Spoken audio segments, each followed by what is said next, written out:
بسم الله الرحمن الرحيم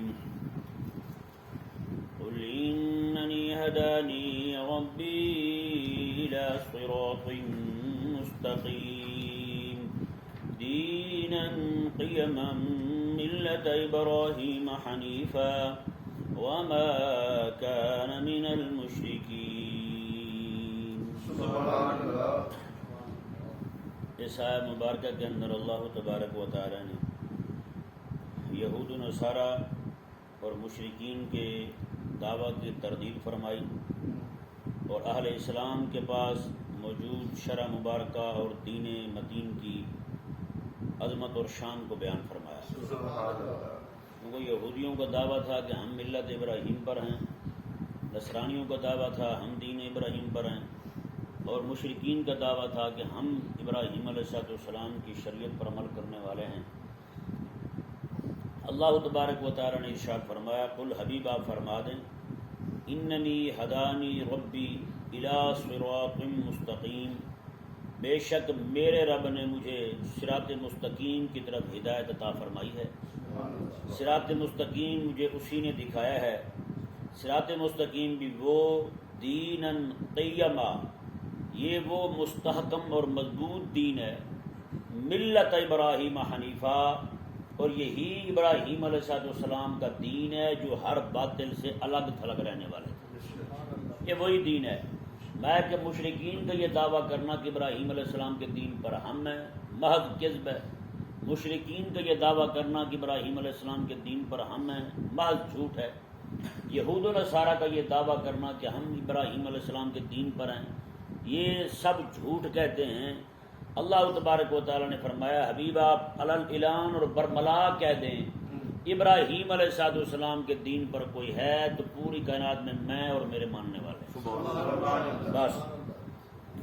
اللہ اکبر۔ وما کان من المشرکین، اور ابراہیم علیہ السلام مشرکوں میں سے نہ تھے۔ ابراہیم علیہ السلام مشرکوں میں سے نہ تھے، کیونکہ یہودی بھی مشرک، نصرانی بھی مشرک ویسے مشرک ہے۔ نصرانی عیسیٰ علیہ السلام کو رب تعالیٰ کا بیٹا اور ثالث و ثلاثہ کہہ کر اور عیسیٰ علیہ السلام کے لیے اور ان کے اماں پاک کے لیے الوہیت ثابت کر کے یہ مشرک ہوا۔ یہودی حضرت عزیر علیہ السلام کو رب کا بیٹا مان کر وہ مشرک ہوا۔ تو مشرک تو ویسے بتوں کے ساتھ شرک کرتے ہیں، بتوں کو شریک ٹھہراتے ہیں رب تبارک و تعالیٰ کا، وہ ویسے مشرک پلیت ہیں۔ رب تبارک و تعالیٰ نے سایہ مبارکہ کے اندر سب کو ان کا جو جھوٹا دعویٰ تھا اس پر پانی پھیر دیا، ان کے سب کے کذب اور جھوٹ کو اللہ تبارک و تعالی نے واضح کر دیا۔ اللہ تبارک و تعالی نے ارشاد فرمایا، قل حبیب آپ فرما دے، ان صلاتی و نسکی و محیای و مماتی للہ رب العالمین، بے شک میری نماز اور میری قربانی، میرا زندہ رہنا اور میرا دنیا سے جانا للہ رب العالمین، اس اللہ کے لیے جو سارے جہانوں کا پالنے والا ہے۔ یہ ذہن میں رہے، صلاتی و نسکی، صلات نماز کو کہتے ہیں، نسک قربانی کو کہتے ہیں۔ صلات کے اندر یہ ذہن میں نہ آئے کہ صرف دو چیزیں اللہ تعالیٰ کے لیے، نماز اور قربانی، نہیں، بلکہ صلات کے اندر تمام بدنی باتیں آ گئیں، نسک کی قربانی کے اندر تمام مالی باتیں آ گئیں۔ جی، صلات کے اندر تمام بدنی باتیں آ گئی، روزہ ہو گیا، نماز ہو گئی، حج ہو گیا، باقی جتنی بھی چیزیں اس طرح کی عبادات ہیں انسان جنہیں انجام دیتا ہے، وہ والدین کی خدمت کی صورت میں ہو، رستے سے کنکر پتھر ہٹانے کی صورت میں ہو، مسلمانوں کے لیے کشادگی پیدا کرنے کی صورت میں ہو، یہ ساری کی ساری جو بدنی باتیں ہیں اور جو مالی باتیں ہیں وہ ساری کی ساری نسک کے تحت، قربانی کے تحت آ گئی۔ جی، زکوٰۃ ہو گیا، صدقہ ہو گیا، فطرانہ ہو گیا، عشر ہو گیا، ساری چیزیں صرف نسک کے تحت آ گئی۔ تو اللہ تبارک و تعالی نے ارشاد فرمایا کہ حبیب آپ یہ بھی فرمائیں، وَمَحْيَايَ وَمَمَاتِي، میرا زندہ رہنا اور میرا دنیا سے جانا۔ یہ ذہن میں رہے، اللہ تبارک و تعالی نے یہاں دو چیزوں کا ذکر کیا، پہلی جو ہے ان صلاتی و نسکی کے تحت آ گئی، اور دوسری محیای و مماتی کے تحت آ گئی۔ پہلی دو چیزیں اختیاری ہیں۔ کیا ہیں؟ اختیاری ہیں۔ نماز پڑھنا، روزہ رکھنا، حج کرنا، زکوٰۃ دینا، قربانی کرنا، عشر دینا، عبادات جتنی بھی ہیں ساری کی ساری اختیاری ہیں۔ اختیاری یہ نہیں ہے کہ اللہ تعالیٰ نے بندے کو اختیار دیا ہے، ٹھیک ہے کر نہ کر نہ کر، نہیں، اللہ تعالیٰ نے واجب کیا ہے، مجبور نہیں کیا رب تعالیٰ نے کسی کو، لازم کیا ہے کہ کر، لیکن مجبور مجبور بھائی مانا کہ جناب اسے رب تبارک و تعالیٰ گھر سوئے ہوئے کو اٹھا کے مسجد میں پھینک دے، نماز پڑھ دوں یہاں جی، اٹھا کے یہاں سے حج کرنے کے لیے کعبے میں پھینک دے اسے، وہاں جا پہنچے، ایسا نہیں کیا رب تبارک و تعالیٰ نے۔ اپنی طرف سے لازم ضرور فرمایا ہے، لیکن بندے کو اختیار دیا ہے جی، راستہ دکھا دیا ہے، جنت والا بھی جہنم والا بھی۔ اب وہ جس راہ پر چلے گا اسی کے لیے جناب نفع والا راستہ اختیار کرے گا تو نفع ہوگا، نقصان والا راستہ اختیار کرے گا تو اسے نقصان ہوگا۔ یہاں یہ ذہن میں رہے کہ دو چیزیں اللہ تبارک و تعالیٰ نے بیان فرمائی، صلاتی نسکی اور محیای و مماتی۔ پہلی چیزیں جو ہے نا وہ اختیار میں ہیں، اور دوسری جو ہے نا موت اور حیات، یہ بندے کے اختیار میں نہیں، یہ بندے کے اختیار میں نہ موت اختیار میں نہ حیات اختیار میں۔ ہم اپنی مرضی سے آئے ہیں دنیا میں، مرضی سے جائیں گے، مرضی سے جتنے دن رہنا رہیں گے یہاں پہ، بالکل نہیں جی۔ تو اسے ثابت ہوا کہ اللہ تبارک و تعالیٰ نے یہ واضح فرما دیا کہ بندے مومن تیری اختیاری چیزیں ہوں یا غیر اختیاری، تیرے اختیار میں ہو یا غیر اختیار میں ہو، ساری کی ساری چیزیں میرے سپرد کر، میرے سپرد کر دے اپنی، کیونکہ تیرا تو اپنا کچھ ہے نہیں۔ اللہ اکبر۔ یہی رب تبارک و تعالیٰ نے اپنے حبیب کریم صلی اللہ علیہ وسلم کو ارشاد فرمایا، حبیب آپ فرما دیں ان صلاتی و نسکی، میری تمام بدنی باتیں، و نسکی اور تمام مالی باتیں، و محیایا اور میرا زندہ رہنا، و مماتی اور میرا اس دنیا سے جانا، للہ رب العالمین، میں نے سارے کا سارا اس اللہ کے لیے کر دیا ہے جو سارے جہانوں کو پالنے والا ہے۔ اللہ اکبر، اللہ اکبر۔ یہ ہے جی وہ چیز اگر کسی بندے کے اندر پیدا ہو جائے، اس کی حقیقت سے بندہ کو آشنا ہو جائے، تو پوری دنیا میں کوئی بندہ کسی کے لیے عمل کرے ہی نہ، کوئی اس کے عمل میں دکھاوا آئے نہ، اس کے عمل میں ریا آئے نہ، اس کے عمل میں جناب کوئی خود غرضی آئے نہ۔ جب ہر کام کرنا ہی اسی کے لیے ہے، جب کرنا ہی سارا اسی کے لیے ہے، تو پھر ادھر ادھر ہونا، بائیں دائیں بائیں بائیں شائیں کرنا کیا مطلب رکھتا ہے، کیا معنی رکھتا ہے؟ پھر کوئی معنی نہیں رکھتا۔ اللہ تعالیٰ نے ارشاد فرمایا لا شریک لہ، رب بھی وہ، اللہ بھی وہ جو سارے جہانوں کا پالنے والا، لا شریک لہ، اس کا کوئی شریک نہیں ہے۔ وَبِذَلِكَ أُمِرْتُ، مجھے اسی کا حکم دیا گیا ہے، وَأَنَا أَوَّلُ الْمُسْلِمِينَ، اور مجھے اسی کا حکم دیا گیا ہے کہ میں سب سے پہلا مسلمان بنوں۔ پہلا مسلمان مطلب اللہ کے حکم پر سب سے پہلے میں ہی سر چکا ہوں، یہ مجھے حکم دیا گیا ہے۔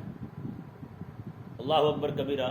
نماز اللہ کے لیے اسی کا حکم دیا گیا، روزہ اللہ کے لیے اسی کا حکم دیا گیا، حج زکوٰۃ اسی کے لیے اسی کا حکم دیا گیا، تمام عبادات مالیہ، تمام عبادات بدنیہ ساری اللہ کے لیے یہ اسی کا حکم دیا گیا ہے۔ یہ حبیب کریم علیہ السلام فرما رہے ہیں، فرماتے ہیں مجھے یہ حکم دیا گیا کہ انا اول المسلمین، اللہ کے حکم پر سب سے پہلے میں ہی سر چکا ہوں، سب سے پہلا مسلمان میں ہوں، یہ اس کا مجھے حکم دیا گیا۔ یہاں یہ سوال ہوتا ہے، آقا علیہ السلام سے پہلے ابراہیم علیہ السلام بھی ہیں، حضرت آدم علیہ السلام بھی ہیں، کم و بیش 1,24,000 انبیاء کرام علیہ السلام تشریف لائے، تو پھر آقا علیہ السلام وہ بھی تو سارے مسلمان تھے، وہ بھی سارے مسلمان تھے۔ تو پھر اس آیت مبارکہ کا مطلب کیا ہے کہ اللہ فرما رہا ہے کہ حبیب پیارے آپ یہ کہیں کہ مجھے حکم دیا گیا کہ میں سب سے پہلا مسلمان بنوں جی۔ تو اس کے 3 جواب دیے ہیں علماء نے۔ سب سے پہلا جواب یہ ہے کہ مانوی طور پر حضور سب سے پہلے ہیں۔ آقا علیہ السلام نے ارشاد فرمایا کہ نحن الاول، نحن الاخرون الاولون، نحن اول من يدخل الجنہ، من يدخل الجنہ۔ آقا علیہ السلام نے فرمایا کہ ہم سب سے آخر میں آنے والے، قیامت والے دن سب سے پہلے ہوں گے، سب سے آخر میں آنے والے قیامت کے دن سب سے پہلے ہوں گے۔ کیوں؟ آقا علیہ السلام نے فرمایا کہ سب سے پہلے جنت کے اندر داخلہ ہمارا ہی ہوگا۔ تو مانوی طور پر اولیت جو ہے یہ میرے آقا علیہ السلام کے لیے ثابت ہو گئی۔ اور آقا علیہ السلام کا یہ فرمان شریف بھی، آقا علیہ السلام نے فرمایا اللہ تعالیٰ نے جنت انبیاء پر حرام کر دی ہے جب تک میں نہ داخل ہو جاؤں، اللہ تعالیٰ نے جنت باقی امتوں پر حرام کر دی ہے جب تک میری امت جنت داخل نہ ہو جائے۔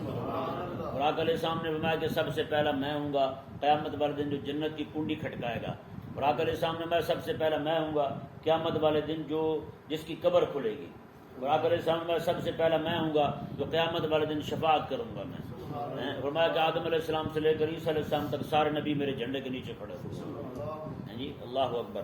تو یہ تو پہلا جواب یہ ہوگا کہ مانوی طور پر حضور ہی پہلے ہیں، مانوی طور پر حضور ہی پہلے ہیں۔ اب رہی بات دوسرا جواب اس اشکال کا، وہ یہ ہے کہ آقا علیہ السلام تخلیق میں سب سے پہلے ہیں، تخلیق میں سب سے آقا علیہ السلام نے فرمایا کہ میں عند اللہ، اللہ کے ہاں اس وقت بھی نبی تھا جب آدم علیہ السلام ابھی پانی اور مٹی کے درمیان تھے. کنت نبی آدم بین الماء والطین، میں اس وقت بھی نبی تھا جب آدم علیہ السلام پانی اور مٹی کے درمیان تھے. آقا علیہ السلام کی تخلیق سب سے پہلے ہوئی ہے، بھیجے حضور سب کے بعد میں گئے ہیں. تو پھر اگر یہ مانا لیا جائے تو پھر تو حقیقت میں آقا علیہ السلام ہی پہلے ہیں. آقا علیہ السلام کا نور مبارکہ جو ہے وہ ساری کائنات سے پہلے پیدا کیا گیا. آقا علیہ السلام نے حضرت سیدنا جابر رضی اللہ تعالیٰ عنہ کو فرمایا، بلکہ انہوں نے سوال کیا تھا، یا رسول اللہ، اللہ تعالیٰ نے سب سے پہلے کس چیز کو پیدا کیا تھا؟ آقا علیہ السلام نے فرمایا، یا جابر ان اللہ خالق قبل الاشیاء نور نبیک من نوری. آقا علیہ السلام نے فرمایا کہ جابر، اللہ تبارک و تعالیٰ نے اپنے نور کے فیضان سے سب سے پہلے جس چیز کو پیدا کیا وہ تیرے نبی کے نور کو پیدا کیا، تیرے نبی کے نور کو پیدا کیا ہے. تو پھر جب نور حضور کا پہلے، آقا علیہ السلام کی حقیقت جو ہے وہ سب سے پہلے ہے، تو پھر یہ ان اول المسلمین کہنے پر کسی طرح کا کوئی اشکال وارد نہیں ہوتا. دو جواب ہو گئے. تیسرا جواب یہ ہے کہ آقا علیہ السلام اول المسلمین فی ملتی، آقا علیہ السلام جو سب سے پہلے، اللہ تعالیٰ نے فرمایا کہ آپ سب سے پہلے مسلمان بنے، سب سے پہلے رب تعالیٰ کے حکم پر سر جھکائیں. تو اس کا مطلب یہ ہے کہ آقا علیہ السلام اپنی امت میں سب سے پہلے رب تبارک و تعالیٰ کے حکم پر سر جھکانے والے ہیں، کیونکہ سب سے پہلے حکم رب تعالیٰ کا اس امت میں کریم آقا علیہ السلام پر نازل ہوتا تھا، اور آقا علیہ السلام نے سب سے پہلے آمنا و صدقنا کہا جی. تو پھر اس پر کوئی اشکال ہے نہیں ہوتا. لہذا آقا علیہ السلام جو ہیں آپ اول المسلمین ہیں. تو یہ بات جو ہے نا بالکل بے غبار ہو گئی. اللہ تبارک و تعالیٰ سمجھنے کی توفیق دے. اب یہ جو ہے نا یہ آخری آیت مبارکہ، دو آیات کریمہ 162 اور 163، یہ آیات کریمہ یاد کریں آپ بھی، زبانی آنی چاہیے. آقا علیہ السلام کا طریقہ مبارکہ تھا، آقا علیہ السلام نماز سے پہلے یہ پڑھا کرتے تھے، ایک انی وجہت وجہی للذی فطر السماوات والارض، یہ والی آیت مبارکہ، اور یہ دو آیات کریمہ نماز سے پہلے پڑھا کرتے تھے. اور آقا علیہ السلام قربانی کرتے ہوئے بھی یہ پڑھا کرتے تھے. جب جانور کو لٹا لیتے حضور پھر بھی آقا علیہ السلام یہ پڑھا کرتے تھے. لیکن ہم نے تھوڑی تبدیلی کرنی ہے اس میں. تبدیلی مطلب یہ نہیں کہ تحریف کرنی ہے، کیونکہ ہم جیسے کئی ساری دعائیں ہیں، دعا مانگتے ہوئے ہم کچھ الفاظ آگے پیچھے کر لیتے ہیں، اس میں علماء نے جواز کا قول کیا ہے. تو اسی طرح کر کے یہ جو ہے نا آن اول المسلمین، کیونکہ اللہ تعالیٰ کی بارگاہ میں ہم دعا کر رہے ہوں گے، اور دعا کرتے ہوئے ہم قرآن پڑھتے ہیں تو یہ خبر ہے، آقا علیہ السلام کے بارے میں خبر دے رہے ہیں، تو اس کے پڑھنے میں کوئی حرج نہیں ہے. اول المسلمین جب ہم نماز میں یا ہم دعا مانگتے ہیں اللہ تبارک و تعالیٰ کی بارگاہ میں، تو اس وقت وہ کلام حکایت کے طور پر نہیں ہوتا، اس وقت کلام انشاء کے طور پر ہوتا ہے. کس طور پر ہوتا ہے؟ انشاء کے طور پر ہوتا ہے. جب کلام انشاء کے طور پر ہو تو اس وقت جو ہے نا یہ ہوگا کہ میں اپنے لیے مانگ رہا ہوں. ربنا آتنا فی الدنیا جب قرآن میں پڑھتے ہیں تو یہ دعا ابراہیم علیہ السلام نے مانگی تھی.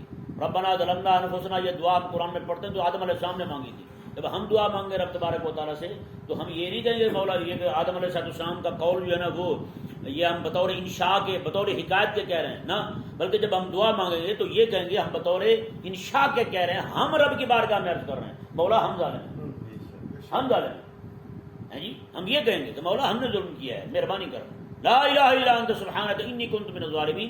جب ہم دعا مانگیں گے تو اس طور پر نہیں مانگیں گے کہ یہ کلام جو ہے نا یونس علیہ السلام کا نقل کر رہے ہیں، اور یونس علیہ السلام کو نعوذ باللہ من ذالک انہوں نے اپنے لیے لفظ ظالم استعمال کیا تو ہم ان کے لیے استعمال کریں، ہم تو کافر ہو جائیں گے. پھر جب ہم یہ دعا مانگیں گے تو یہ اپنے لیے کہیں گے مولا تیرے علاوہ کوئی الہ نہیں ہے، تو پاک ہستی ہے، میں ظالم ہوں، اپنے آپ کو ظالم کہیں گے. ٹھیک ہے نا. تو یہ کلام بطور انشاء کے ہوگا.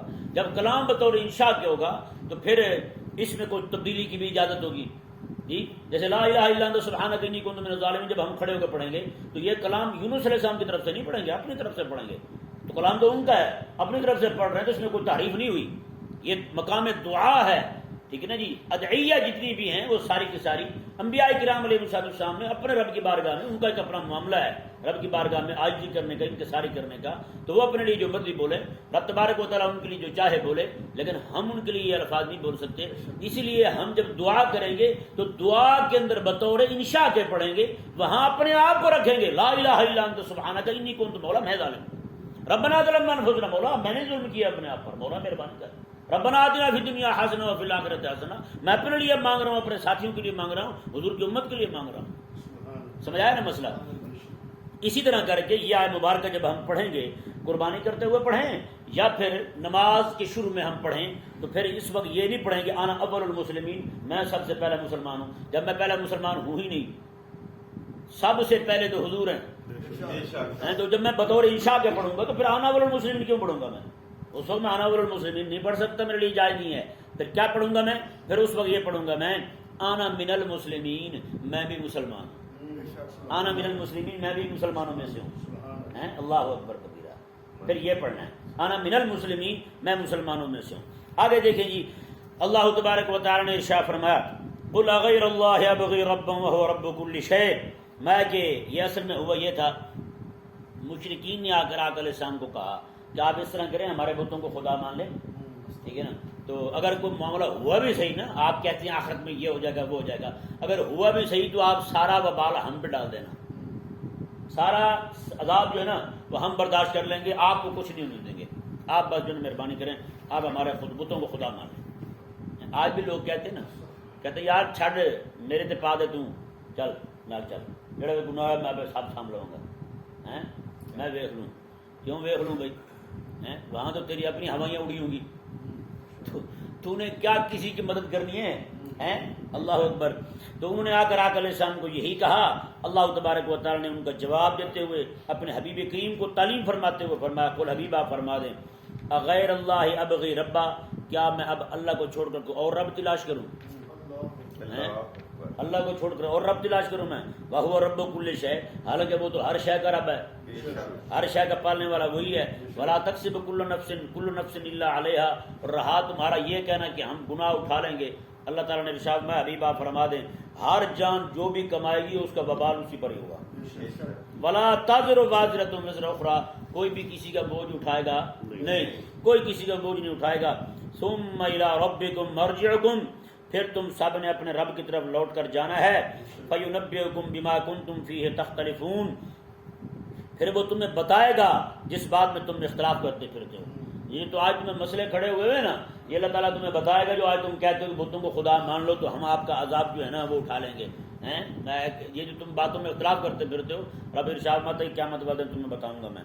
وَهُوَ الَّذِي جَعَلَكُمْ خَلَائِفَ الْأَرْضِ وَرَفَعَ بَعْضَكُمْ فَوْقَ بَعْضٍ، میں وہی ہے وہ ذات جس نے تمہیں زمین میں خلیفہ بنایا۔ ہم خلیفہ ہی ہیں نا جی، پہلے والی قوموں کے، پہلے والی جو جماعتیں امتیں گزری ہیں ان کی جگہ ہم آئے ہیں، وہ ساری امتیں کہاں ہیں یار؟ ساری کہیں روانہ ہو گئی۔ اللہ تعالیٰ نے یہی ارشاد فرمایا وَرَفَعَ بَعْضَكُمْ فَوْقَ بَعْضٍ، اللہ تبارک و تعالیٰ تم میں سے بعض کو بعض پر درجے دیتا ہے، فضیلت دیتا ہے۔ یہ درجے جو ہیں وہ دنیاوی طور پر بدنی قوت بھی ہو گئی، مالی قوت بھی ہو گئی، اور جناب مال و دولت کی فراوانی بھی ہو گئی۔ اللہ تعالیٰ نے یہ تو میں تمہیں دیتا رہتا ہوں، لوگوں کو دیتا رہتا ہوں، کسی کو بدنی قوت دے دی، کسی کے جسم بڑے مضبوط، کسی کا جسم کمزور، کسی کو مالی طور پہ مضبوط بنایا، کسی کو مالی طور پہ کمزور بنایا۔